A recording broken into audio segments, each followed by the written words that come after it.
সে আমাকে অনুরোধ করেছিল তাকে কিছু টাকা দিতে।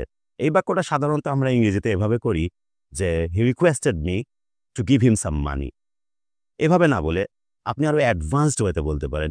একটি ফ্রেজাল ভার্ব ব্যবহার করে, সেটা হচ্ছে আস্ক সামবডি ফর সামথিং, যার অর্থ হচ্ছে কাউকে কোনো কিছু দিতে অনুরোধ করা বা কারোর কাছে কোনো কিছু চাওয়া, সরাসরি কারোর কাছে কোনো কিছু চাওয়া। তার দরকার, আপনার কোনো কিছু দরকার, আপনি সরাসরি কোনো কিছু চাচ্ছেন, সেক্ষেত্রে আস্ক সামবডি ফর সামথিং। তাহলে সে আমাকে অনুরোধ করেছিল তাকে কিছু টাকা দিতে। এখানে he requested me to give him some money, এভাবে না বলে আমরা বলতে পারি he asked me for some money.